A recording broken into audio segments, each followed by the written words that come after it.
हमारे बच्चे वो बच्चे हैं जो मुहर्रम में बिना हुसैन के रोए बहल नहीं सकते। ये मोजिज़ा है शब्बीर तेरे मातम का, यजीदियत के आंखों से आंसू निकल नहीं सकते। मोहम्मद वाले मोहम्मद। या अली कह के नारा लगा दीजिए, दुश्मनों के कलेजे हिला दीजिए। कीजिए दुआ कि मेरे बच्चे हुसैनी बने, कीजिए दुआ कि मेरे बच्चे हुसैनी बने। उनकी घुट्टी में खाके शिफा मिला दीजिए। वाह वाह वाह। या अली कह के नारा लगा दीजिए। नारे हैदरी। सारे काफिर मुसलमान हो जाएं, सैयदा की कहानी सुना दीजिए। वाह वाह वाह। मैं रोजे शब्बीर के, जाके वापस न आऊं तू दुआ कीजिए। वाह वाह। या अली कह के नारा लगा दीजिए। अल्लाहुम्मा सल्ली अला मोहम्मद वाले मोहम्मद। हमें फख्र है 12 इमाम वाले हैं, पुकारते हैं करते नहीं देर आने में। बिना इमाम के फिरते हैं दरबार मारे मारे, वो अपना नाम यतीम खाने में लिखवा दीजिए।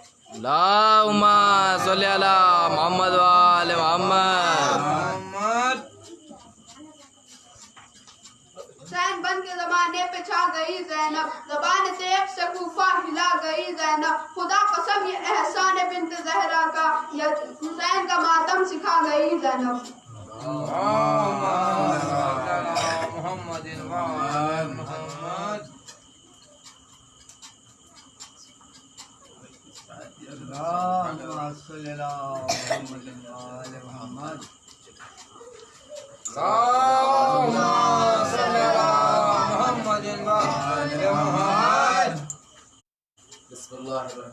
बेटा थोड़ा दो बैठो पीछे। अल्हम्दुलिल्लाह रब्बिल आलमीन।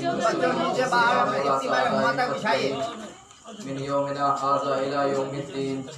अम्मा बाद फ़क़द क़ाल अल्लाह तबारक व तआला फ़ी किताबिहिल मुबीन व हुवा असदक़ुस सादिक़ीन।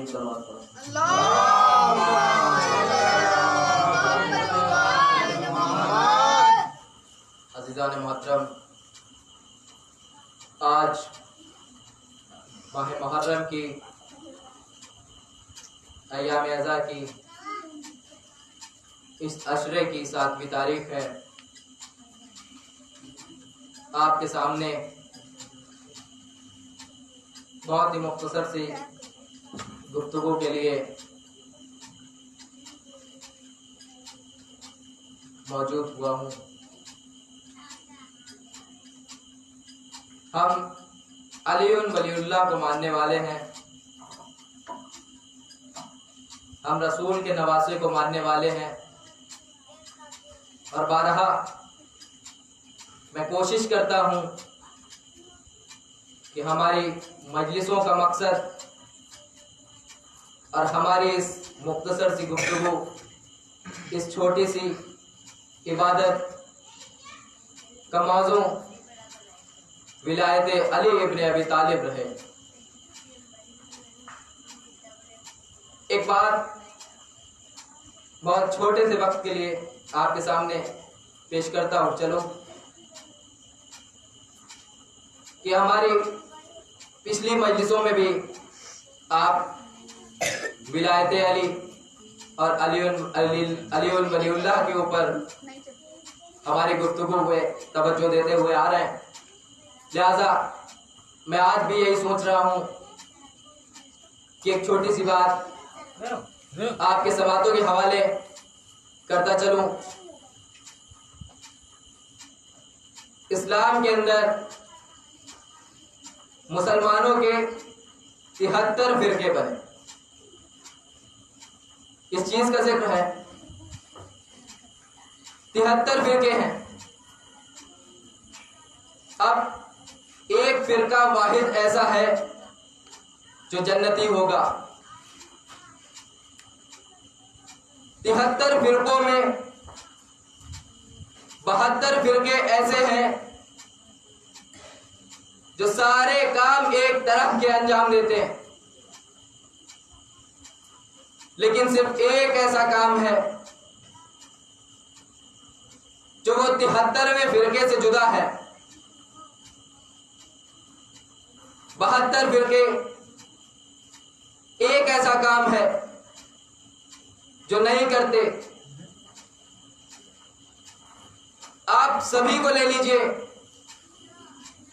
सब कहते हैं अल्लाह एक है, सब कहते हैं रसूल एक है, सब मानते हैं कुरान आसमान से नाजिल हुआ, सब मानते हैं कुरान अल्लाह की पाक किताब है, सब मानते हैं कि अल्लाह के 1,24,000 अंबिया आए, सब मानते हैं ईसा को, सब मानते हैं मूसा को, सब मनाते हैं इब्राहिम की याद को, सब ताजा करते हैं इस्माइल की कुर्बानी को।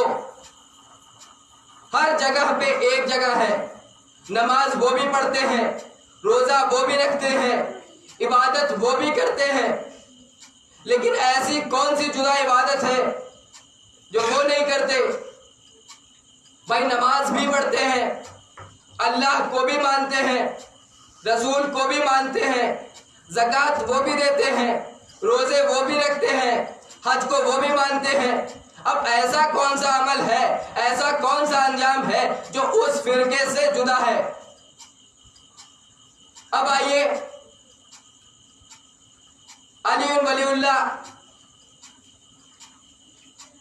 जब रसूल मौजूद थे, मैं दलील के साथ कहूंगा कि उस वक्त भी जब रसूल ने 1.25 लाख के मजमे में ऐलान करके कहा था कि मन कुंतो मौला फहाजा अलीयुन मौला, मैं जिसका मौला, और यही नहीं कहा था बल्कि कहा था अल्लाह जिसका मौला, अल्लाह मेरा मौला, मैं जिसका मौला अली उसके मौला, मन कुंतो मौला फहाजा अलीयुन मौला, मैं जिसका मौला उसके अली मौला। तो ये इस बात की गवाही थी कि जब नबी मौजूद थे, जब रसूल करीम मौजूद थे, उस वक्त नमाज में अलीयुन वलीउल्लाह मौजूद था, उस वक्त नमाज में अलीयुन वलीउल्लाह मौजूद था। आपने अलीयुन वलीउल्लाह को नमाज से निकाल दिया, अलीयुन वलीउल्लाह को नमाज से जुदा कर दिया। अब अल्लाह अपने हबीब के चहीतों को, अल्लाह अपने वली को इबादत से निकलता कैसे देख सकता था? भाई कुरान नाजिल हो चुका था, उसमें कोई जर्रा बराबर भी कमी बेशी नहीं हो सकती। मन कुंतो मौला फहाजा अलीयुन मौला का ऐलान गदीर खून के मैदान में रसूल अकरम ने करा, तो इस बात की दलील है कि रसूल के जमाने में अलीयुन वलीउल्लाह नमाजों में मौजूद था। आपने अलीयुन वलीउल्लाह को निकाल दिया, मैंने माना ठीक है भाई, अलीयुन वलीउल्लाह आपने निकाल दिया। क्यों निकाला? क्योंकि हुकूमत की बहुत सी चीजें रहती, अगर न निकालते तो दौरे खिलाफत में जब सब ये जानते कि अली अल्लाह के वली हैं, तो जो हुकूमत कर रहा था, जो तख्त नशीन होता था, उसके ऊपर यानी कि हुकूमत के ऊपर सवाल उठ जाता, और सवाल उठना लाजिम भी था कि अगर अली अल्लाह के वली है तो तू कौन है? सवाल उठ जाता कि अगर अली अल्लाह के वली है तो तू कौन है, तुझे किसने बिठा दिया? तो इस बात के लिए, हुकूमतों को बचाने के लिए अलीयुन वलीउल्लाह को आपने नमाज से जुदा कर दिया। अब मैं आपसे पूछूंगा, ठीक है अलीयुन वलीउल्लाह को तो आपने जुदा कर दिया, हय्या अला खैरुल अमल क्यों नहीं पढ़ते? हय्या अला खैरुल अमल क्यों नहीं पढ़ते? तैयार हो जाओ खैर के लिए, खैर की तरफ चले आओ। भाई इसमें तो कोई बुराई नहीं। नमाज में जुमला कहते हैं, हमारी नमाजों में बहुत से जुमले ऐसे हैं जो दूसरी नमाजों में नहीं है। खैर नौम का एक जुमला है, यानी कि नींद से बेहतर है नमाज। बस तुमने बता दिया कि उस खैर को छोड़ दिया, अल्लाह ने कह दिया मुझे लगता है मशीयत का यही इरादा रहा होगा, मशीयत का यही मकसद रहा होगा, अल्लाह ने चाहा होगा कि तुम हमारे वली को नमाज से निकाल रहे हो, हम इसको खैर रखेंगे ही नहीं, हम इसको खैर रखेंगे ही नहीं। इसीलिए हय्या अला खैर अमल नहीं पढ़ते। जिस नमाज में अली नहीं वहां खैर ही नहीं है। तुम ये बता रहे हो कि नींद से बेहतर नमाज है, सोने से अफजल नमाज है। भाई क्या सोने से ही अफजल है? बस इतनी ही अहमियत है नमाज की कि सिर्फ नींद से अफजल है? तो मैं ये मानता हूं कि हय्या अला खैरिल अमल न पढ़ना इस बात की दलील है कि जब जब तुम अली वली अल्लाह को इबादतों से निकाल दोगे वो इबादत बाई से खैर रह नहीं जाएगी। सलवात पढ़ दे मोहम्मद।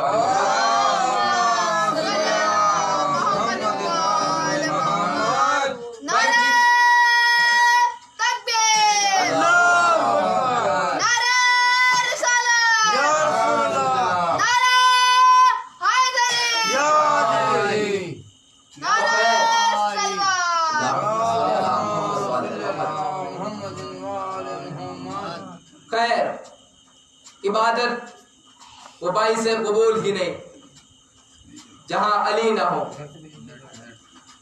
आपको बताएं, अब आपको शुजा के जौहर दिखाते हैं।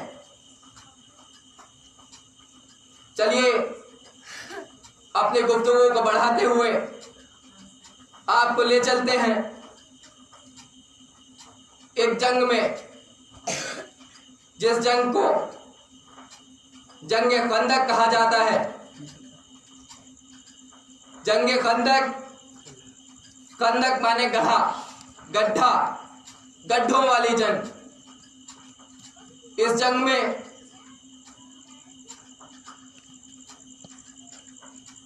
बहुत से मोमिनीन और बहुत से सहाबा मौजूद थे। इस जंग को जंग खंदक इसलिए कहा जाता है कि जब कुफार का लश्कर जंग करने के लिए आया तो रसूल ने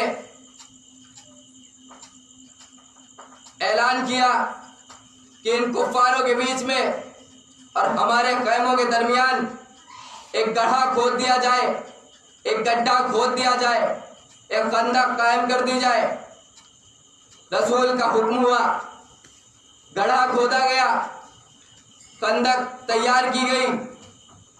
न जाने किसने एक पतला सा रास्ता छोड़ दिया, एक पतला सा रास्ता छोड़ दिया। अब रसूल खैमे में मौजूद थे। इतने में भाई इससे पहले कई जंगे हार चुके थे। भाई इससे पहले दुश्मन कई जंगे हार चुके थे, बड़ी बड़ी जंगे हरा दी गई। और जंगों को फतह करने वाला मुश्किल कुशा, साकी कौसर, हसनैन का बाबा, जिब्राइल का टीचर, शुजा के जौहर दिखाने वाला दामाद रसूल हजरत अली इब्ने अबी तालिब अलैहिस्सलाम।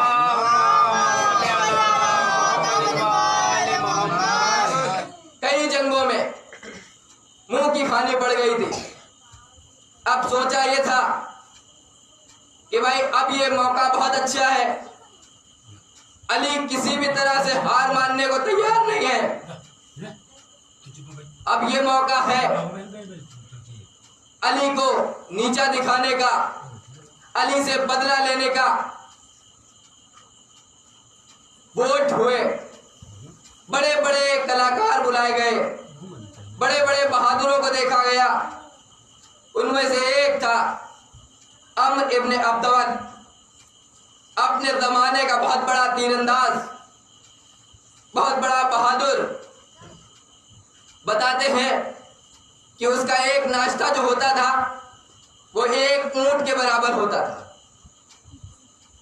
तो आप अंदाजा लगाइए, जिसका नाश्ता एक ऊंट के बराबर होता हो, उसकी बहादुरी क्या रही होगी। और और फिर वोट हुए और अम्र इब्ने अब्दवत के लिए ज्यादा से ज्यादा वोट पड़े। उसको लाया गया जंग के लिए, सबसे बहादुर, सबसे शुजाअत वाला समझा जाता था।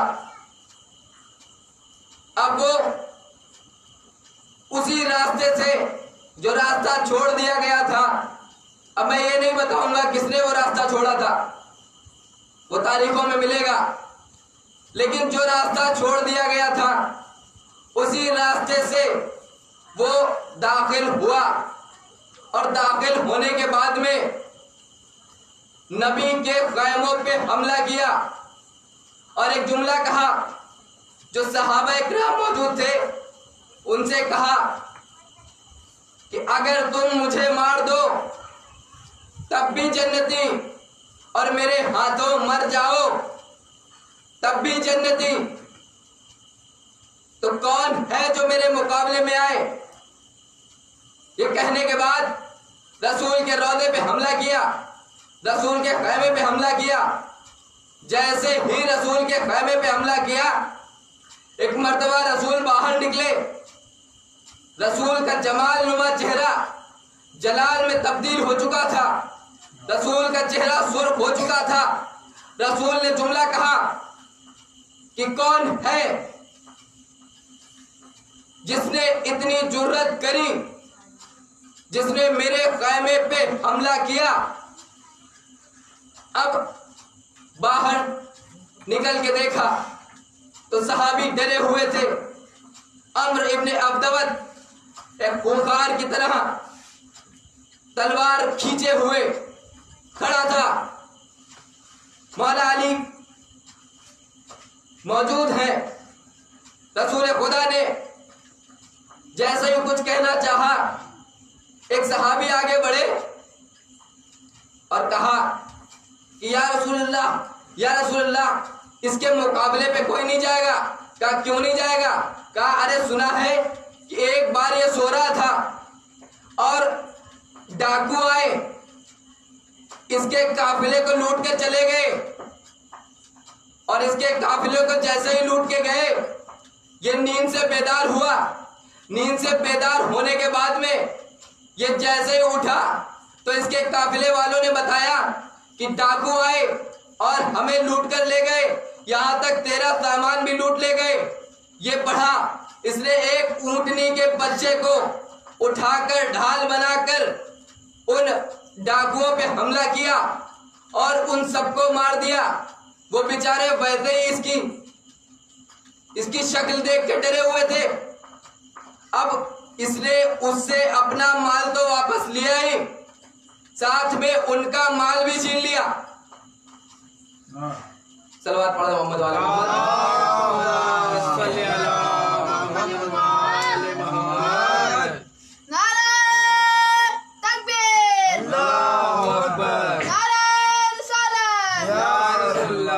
साथ में उसका बाल भी छीन लिया। अब नबी के चेहरे पे जलाल और बढ़ा, नबी का गुस्सा और बढ़ा, नबी का गुस्सा बढ़ा। नबी ने एक जुमला कहा, मल्ले हाजल कल्ब, कौन है जो इस कुत्ते के मुकाबले में आए? कौन है जो इस कुत्ते के मुकाबले में आए? कौन है जो इस कुत्ते के गले में पट्टा डाले? अब मेरा मौला खड़ा हुआ। कौन मौला? वही अली इब्ने अबी तालिब जो हर जंग में आगे आता था। खड़ा हुआ, खड़ा होने के बाद कहता है मौला मैं आऊं? कहा नहीं अली बैठो। दोबारा कहा मल्ले हाजल कल्ब, कौन है जो इस कुत्ते के मुकाबले में आए? अली फिर खड़े हुए। अली अपनी जगह छोड़ के फिर आगे बढ़े। रसूल ने फिर रोका, नहीं अली बैठो। फिर रसूल ने तीसरी मर्तबा अपने जुमले को दोहराया, मल्ले हाजल कल्ब, कौन है जो इस कुत्ते के मुकाबले में आए? कौन है जो इस कुत्ते के गर्दन में पट्टा डाले? अली फिर खड़े हुए। कहा अली अब आप जाइए। कहा अली अब आप जाइए। मैं पूछूंगा कि मौला अगर आपको अली को भेजना ही था तो 2 मर्तबा पहले अली खड़े हुए, आप उसी दरमियान भेजते थे। कहा तुम मुनाफिकों का मिजाज नहीं समझते। रसूल ने कहा तुम मुनाफिकों का मिजाज नहीं समझते। अगर मैं पहली मर्तबा में अली को भेज देता तो कल को कुछ लोग चंद ऐसे थे जो कल को ये बात कह सकते थे, कल को ये दावा कर सकते थे कि मुझे तो मौका ही नहीं मिला, मुझे तो चांस ही नहीं मिला, वरना मैं भी बता देता मैं कितना बड़ा टीपू सुल्तान था। भाई कल को कह सकते थे, इसलिए रसूल ने 2 मर्तबा अली को बिठाया। अच्छा, अब अली तीसरी मर्तबा खड़े हुए, रसूल से इजाजत मिली। इजाजत मिलने के बाद एक अजीब सा मंजर देखते हैं सहाबाए किराम। एक सहाबी लिखता है कि मैंने देखा रसूल अली से अपने लिबास की तब्दीली कर रहे थे, अपनी जूतियां अली को दे रहे थे, अपना अमामा अली को दे रहे थे, अपनी अबा अली को दे रहे थे। मैं हाथों को जोड़ के पूछूंगा कि भाई इस जंग में मौला आप ये काम, ये अमल अंजाम क्यों दे रहे हैं? तो मुमकिन है कि रसूल ये जवाब दे कि अली का मिजाज बहुत जमाल वाला है, बहुत जलाल वाला है, तो मैं जलाली लिबास को इस रहमत वाले लिबास से बदल रहा हूं। कहीं ऐसा न हो कि इन जालिमों की, इन कुफ्फारों की नस्लें ही खत्म हो जाए। अब आगे बढ़िए, मौला अली आगे बढ़े, आगे बढ़ते हैं, जंग के लिए पहुंचते हैं। घोड़े पे सवार जैसे ही अम्र इब्ने अब्दवद के पड़ोस पहुंचते हैं, घोड़े से नीचे आते हैं, वो एक जुमला कहता है कि बच्चे तुम्हें मुझसे क्या काम है? मौला फरमाते हैं कि मैं जंग के लिए आया हूं। अब ये घोड़े पे मौजूद था, घोड़े पे बैठा था, नीचे उतरा। अब अगर नीचे ना उतरता तो तौहीन होती कि जिसे बच्चा बोला वो नीचे खड़ा है, ये घोड़े पे सवार है, तौहीन होती। नीचे आया, लड़ने के लिए मना किया, कहा मैं जंग तो करूंगा, और अगर तू जंग नहीं करना चाहता है तो तेरे पास 2 सूरतें हैं, तू यहां से या तो भाग जा या फिर तू मेरे हाथों मर के मर जा, मर के मर जा, मर के मर जा, यानी मेरे हाथों से मर के वासिले जहन्नम हो जा। अब अपने आप को इतना बहादुर, इतना शुजा समझने वाला,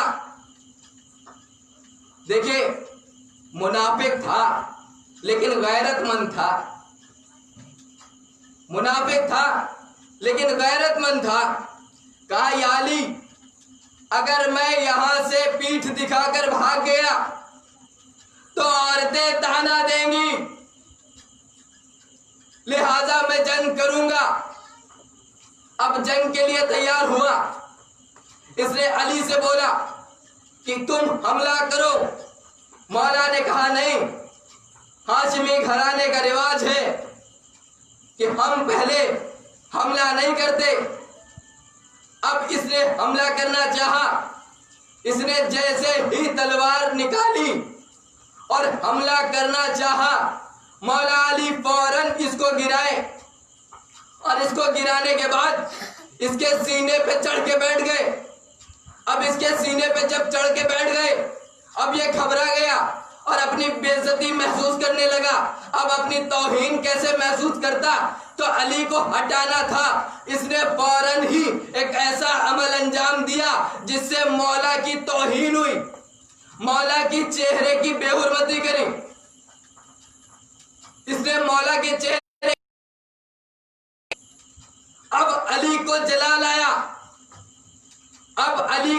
जलाल नफ्सियाती था। अली ने अपने जलाल को रोका और अपने जलाल को रोकने के बाद इसके सीने से उतर गए और उतर के कुछ देर टहलने लगे। कहा ये अमल अंजाम दे रहे। इस सलवात पढ़ो मोहम्मद वाले।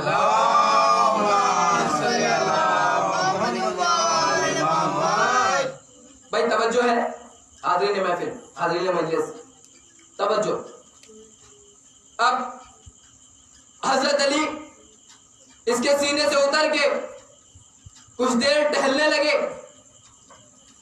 टहलने के बाद फिर ऐसा हमला किया कि इसे वासिले जहन्नुम कर दिया। जंग फतेह हुई। जंग फतेह होने के बाद जब सब लौट के आए, जैसे ही इसको मारा तो इसके पास से इतने कीमती हीरे जवाहरात थे जो इसको कत्ल करने के बाद में इधर उधर बिखर गए। अब वो आगे बढ़े जो हमेशा बढ़ते थे। अली ने अपनी तलवार को म्यान में रखा और वापसी करी। अब कहा ये अली इतने कीमती जवाहरात, हीरे जवाहरात आप छोड़ के जा रहे। अली ने कहा मैं कभी जंग माले गनीमत के लिए नहीं लड़ता। मैं हमेशा इस्लाम की हिफाजत के लिए जंग करता हूं। अब रसूल के पास पहुंचे, सारे सहाबी इकट्ठा हुए।